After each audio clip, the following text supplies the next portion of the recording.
TradingView 嘅 AI 真係誇張地好用，佢係一個真正識得睇圖嘅 AI。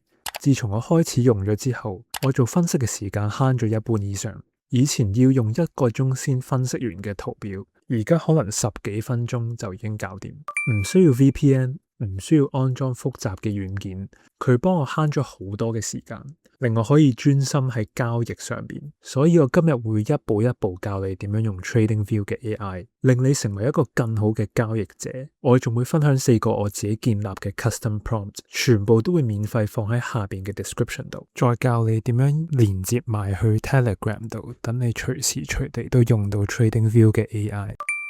你首先要有 Google Chrome， 第一步係去 Google 搜尋 TradingView Copilot， 然後撳 TradingView AI Chart Copilot Public Beta is available now 呢條連結。入到去之後，你向下 scroll， 一直 scroll 到見到 Getting Started with Chart AI 呢個部分，你會見到第一步寫住 Install TradingView Chart Copilot， 撳落去就會帶你去 Google Chrome Extension， 因為呢個 TradingView AI 其實就係住喺 Chrome Extension 入邊嘅。你淨係要撳 Add， 佢就會出現喺你右上角嗰個 Extensions 嗰一欄度。有一點特別要提一提，因為佢係 Chrome Extension， 所以喺 TradingView 嘅桌面版嗰度咧係用唔到嘅。關於桌面版，我見過好多條片咧都係教人點樣用 Claude 直接連去 TradingView 嗰度。我自己都試過，但係搞到成個過程咧都係花咗好耐嘅時間，而且係不斷咁樣出 error， 搞到我冇晒耐性。所以當我發現呢個方法淨係需要裝個 Chrome Extension 嘅時候，大約20秒就搞掂，我就即刻有興趣咁樣試下。試完之後，佢嘅表現真係令我好驚喜。同其他嘅 LLM 比較，佢嘅交易分析呢方面咧真係好出色。下一步就係喺瀏覽器度打開 TradingView， 然後去右上角嗰個 Extension 撳 TradingView Remix， 用你 TradingView 嘅 account 登入。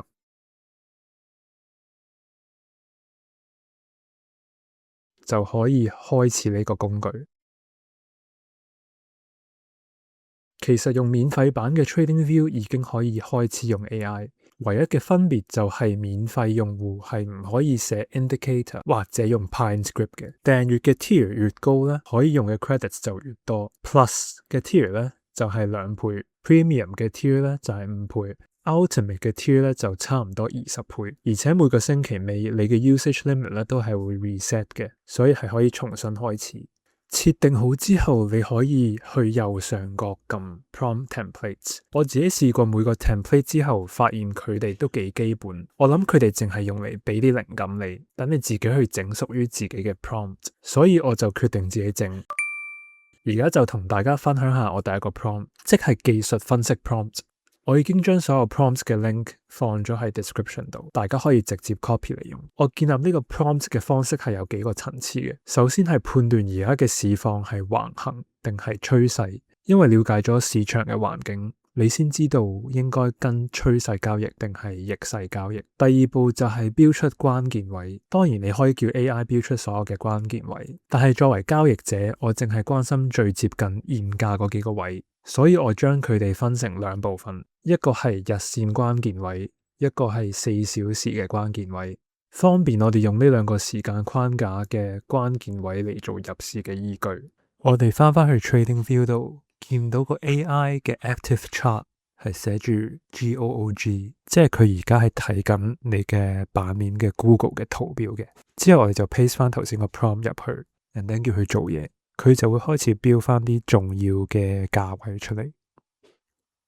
以 Google 嘅 chart 作為例子，效果其實係幾準確嘅。以我自己嘅經驗嚟判斷呢，而家明顯係有一個橫行嘅市場，而個 AI 都係咁講。我哋繼續睇下個結果。AI 咧就話日線嘅市場狀態咧係橫行嘅，同時標出咗日線嘅 swing high 係311.81美元，swing low 係喺314.9美元，仲簡短咁樣解釋咗點解揀呢個位。4小時嘅話咧 resistance 即係阻力位咧，大約喺348.68美元，support 即係支持位咧就大約係喺33.69美元。我先簡單解釋幾個重要嘅概念先。Swing high 即係一個高點，佢左右兩邊嗰啲蠟燭咧都低過佢嘅，係一個好明顯嘅短期頂部。Swing low 咧就啱相反，係一個明顯嘅短期底部，左右兩邊嘅蠟燭咧都係高過佢。Range high 咧就係指整個嘅橫行區間嘅頂部阻力位，而 range low 咧就係橫行區間上邊嘅底部支持位。睇翻個圖咧 ，range high 同 range low 咧都幾準確，而4小時 resistance 同日線嘅 swing high 咧係 confluence 嘅，即係話兩個唔同時間框架嘅關鍵位係喺差唔多同一個嘅價格區域裏邊互相去印證，代表呢個位嘅參考價值咧係好高嘅，即係話咧喺呢個位咧係有較高勝率嘅交易機會。而家 AI 已經標出咗圖上嘅關鍵位，但呢啲嘅資訊點樣可以令你變成一個更好嘅交易員呢？呢個就係我第二個 prompt 嘅用途，我叫佢做 Trading Mentor Prompt。prompt 係咁寫嘅，請你作為我嘅交易導師，用簡單嘅語言解釋以下幾點。第一，你係用咩方法去定義日線嘅市場狀態？二，你標出嘅每一個關鍵位背後嘅邏輯係啲乜嘢？我哋又 paste 落去 AI 試下咯。關於點樣定義日線嘅市場狀態呢？ AI 呢就答佢用咗 ADX 嘅指標，即係一個趨勢強度嘅探測器。佢唔係話你升定跌，而係話你個市有幾大力。高過25就係有趨勢，低過20就係橫行。而家 Google 嘅 ADX 咧係喺10.15嘅，即係極低，所以咧就係橫行。佢仲睇埋移動平均線嚟做確認，發現而家 price 咧係夾咗喺短中期嘅平均線下面，同埋長期嘅平均線上邊，唔係大跌又唔係大升，係好典型嘅橫向震盪。至於關鍵位 ，AI 強調最重要嗰個概念叫做 confluence， 即係話當兩個唔同嘅分析方法同時指向同一個價格區域嘅時候，嗰個位就特別強。例如4小時阻力位348.68美元，同時係一個 swing high， 又係 Fibonacci 0.5嘅位置。兩個方法都係指同一點，唔同類型嘅交易者都望住呢個位，所以買賣力量係更加集中嘅。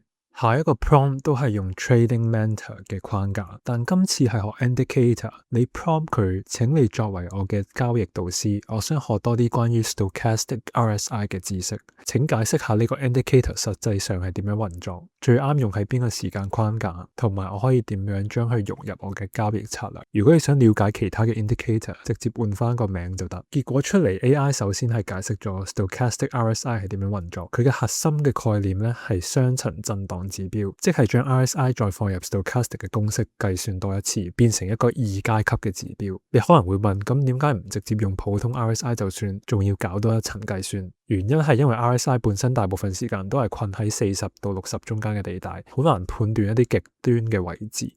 而 Stochastic RSI 咧就係將呢啲極端嘅位置放大，令你可以更容易咁樣睇清楚同埋交易。圖上咧會顯示兩條線，藍色係 K 線，橙色係 D 線。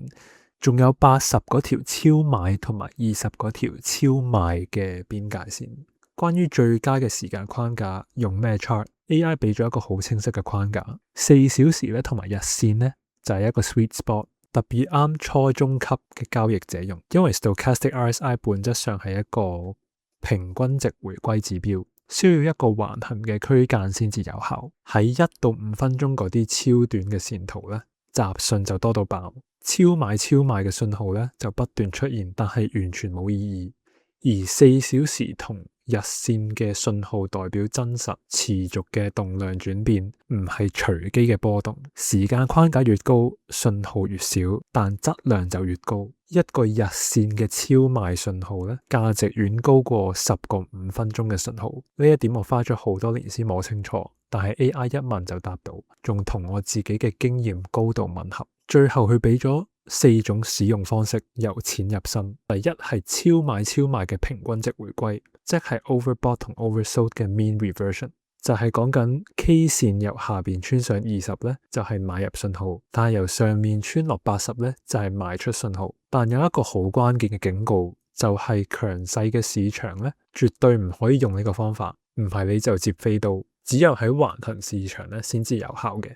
就好似而家 Google 咁嘅情況。ADX 低過20呢個策略咧就先算可靠。我以前就食過呢啲苦頭好多啦，試過一個係明顯上升趨勢入邊見到超買就沽，結果咧就不斷被斬倉。而家諗翻起咧都覺得好肉赤。第二咧就係 K 線同 D 線嘅交叉，藍色 K 線咧由下面穿上橙色 D 線咧就係買入信號，由上面穿落就係賣出信號。呢個最啱用喺一啲趨勢嘅市場，配合其他工具嚟確認入場時機。呢個我反而覺得幾好用，因為佢冇強迫你估頂同埋估底，淨係跟住個動量轉向嘅方向，心理壓力咧就會細好多。第三咧就係背馳，即係 divergence， 就係當 price 創新低，但係 stochastic RSI 就創咗一個更高嘅低點，代表住賣貨嘅壓力咧就減弱，可能會反轉向上。反過嚟一樣講得通。AI 話呢個係最強嘅信號，能夠喺反轉發生之前提早捕捉。第四係加入咗趨勢過濾嘅專業組合，就係用 EMA 200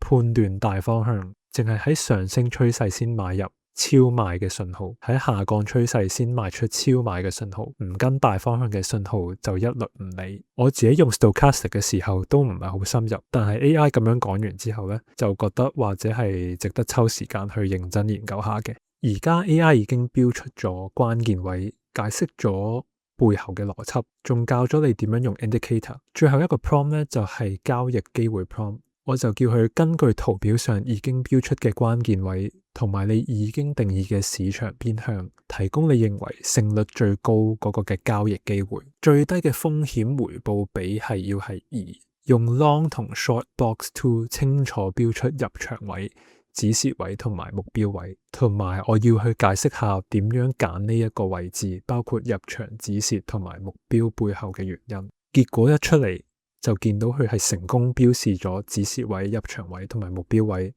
呢幾點咧係好準確嘅。AI 咧就喺個 chart 度畫咗一個非常清晰嘅 short set up， 即係做空。